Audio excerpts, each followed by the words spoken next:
एक राजा थे। उनके पास एक बड़े विद्वान पंडित आया करते थे। वे प्रतिदिन राजा को कथा सुनाते थे। उनको कथा सुनाते बरसों बीत गए। राजा साहब ने पंडित जी को एक दिन कहा कि महाराज जी, आपको रोज कथा सुनाते हुए कई वर्ष हो गए। जैसी कथा आज सुनाई वैसी प्रतिदिन सुनाते हैं। सुनाते सुनाते आप बूढ़े हो गए और मैं भी बूढ़ा हो गया, किंतु मैं कई वर्ष पहले जैसा था वैसा ही आज भी हूँ। आपकी कथा के निमित्त साल भर में 3 से 4 हजार रुपये लग जाते हैं। वह खजाने में घाटा ही पड़ता है। 4 हजार रुपये प्रति साल खर्चा व्यर्थ में क्यों करूं? उसका कुछ तो लाभ होना चाहिए। आपका और मेरा दोनों का समय नष्ट होता है और रुपया भी खर्च होता है। इसका उपाय बतलाइए कि सुधार क्यों नहीं होता। जबकि आपकी बातें मैं सुनता हूँ। आप वैराग्य, भक्ति, ज्ञान की बातें करते हैं, किंतु आपकी बातों को सुनकर न तो मैं भक्त बना, न ज्ञानी, न सदाचारी और न योगी। आप इसका उत्तर 1 महीने के अंदर दें। यदि 1 महीने के अंदर इसका उत्तर नहीं मिलेगा तो यह कथा बंद कर दी जाएगी और आपका वेतन बंद हो जाएगा। आपको अपनी जीविका का दूसरा रास्ता देखना पड़ेगा। यह सुनकर पंडित जी के होश गुम हो गए। पंडित जी विचार करने लगे कि मैं इसका क्या जवाब दूं। पंडित जी इसी चिंता में मग्न हुए जा रहे थे कि रास्ते में उन्हें एक सच्चे महात्मा मिले। वे बड़े विरक्त और त्यागी थे। उनके चित्त में बड़ा वैराग्य था। वे वास्तव में बड़े उच्च कोटि के पुरुष थे। पंडित जी का चेहरा उदास देखकर उन्होंने पंडित जी से पूछा कि क्या बात है। पंडित जी बोले, बात यह है कि 1 महीने के बाद हमारी रोजी यानी जीविका बंद होने जा रही है। महात्मा ने पूछा, क्यों? उन्होंने बताया कि राजा ने मुझसे एक प्रश्न पूछा है और उसका मेरे पास कोई उत्तर नहीं। प्रश्न यह है कि आप ज्ञान, वैराग्य, भक्ति की बातें कहते हैं और आपकी बातों को मैं सुनता हूँ, किंतु मुझमें न तो रत्ती भर वैराग्य हुआ, न ज्ञान और न भक्ति हुई। इसका उत्तर दीजिए, नहीं तो यह खर्चा मैं बंद करूँगा। महात्मा बोले, इसके लिए आप क्यों चिंता करते हैं? इसका उत्तर तो मैं दे दूंगा। पंडित जी बोले, आपके उत्तर देने से तो हमारी हानि होगी, यानी एक हीनता आएगी कि इसका उत्तर पंडित जी नहीं दे सके, इस साधु ने दिया है। महात्मा ने कहा, नहीं, आपकी हीनता नहीं होगी। आप राजा साहब से कह देना कि यह तो मामूली बात है, इसका उत्तर तो हमारे शिष्य भी दे सकते हैं और मैं आपका शिष्य बन जाऊंगा। जब मैं आपका शिष्य बनकर उत्तर दूंगा तब तो आपकी कोई हानि नहीं होगी। पंडित जी बोले, तब तो नहीं होगी। पंडित जी महाराज दूसरे दिन गए। राजा ने फिर पूछा कि महाराज, आपने इस विषय का उत्तर तैयार किया? पंडित जी बोले, महाराज, इसका उत्तर तो मामूली बात है, वह तो हमारे शिष्य भी दे सकते हैं, हमारे ऐसे बहुत से शिष्य हैं। राजा बोले, मुझे क्या, आप दें या आपका शिष्य, मुझे मेरे प्रश्न का उत्तर मिलना चाहिए। कल आप अपने शिष्य को ले आइएगा। दूसरे दिन पंडित जी उन महात्मा को ले गए। वे उनके शिष्य बनकर चले गए।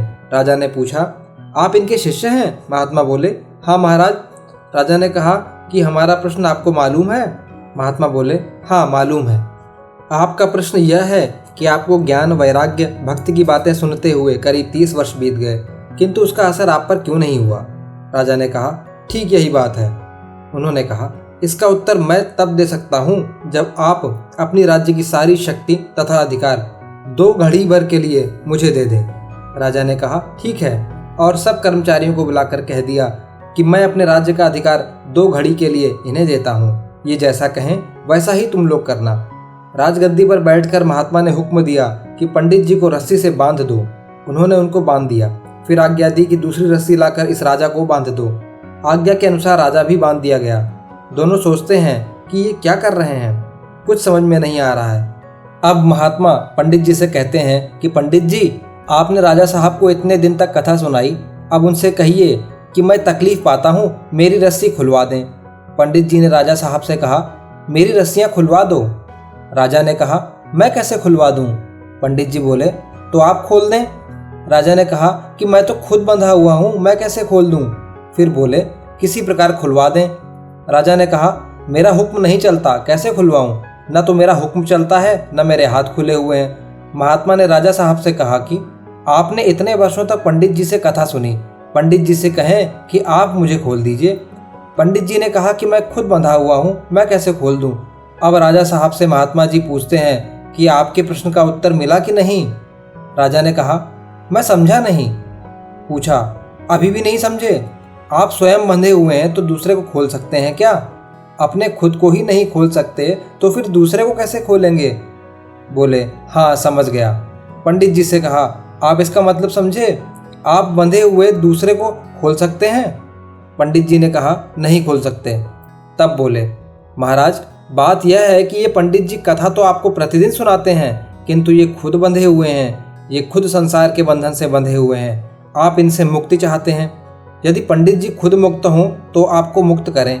खाली कथा सुनाने से थोड़ी ही मुक्ति होती है। तोता और मैना राधे कृष्ण रटते रहते हैं। इनको यह ज्ञान नहीं कि हम राधे कृष्ण क्यों रटते हैं। जब बिल्ली आती है और उनको पकड़ती है तो वे राधे कृष्ण भूलकर टाएं टाएं करने लग जाते हैं। यही दशा पंडित जी की है। ऐसी परिस्थिति में पंडित जी आपको कैसे छुड़ा सकते हैं? जो संसार से छूटा हुआ है, खुला हुआ है, ऐसे मुक्त पुरुष का असर पड़ सकता है। और जो संसार में खुद बंधे हुए हैं, ऐश आराम भोगों में बंधे हुए हैं, वे दूसरों को क्या छुड़ाएंगे? ऐसा पुरुष होना चाहिए जिसका संसार से तीव्र वैराग्य हो। संसार से केवल तीव्र वैराग्य ही नहीं, उपरति भी हो, और उसे परमात्मा के तत्व का ज्ञान भी हो। ऐसा उच्च कोटि का महापुरुष हो, तभी उसकी बात का असर होता है। ओम नमो भगवते वासुदेवाय।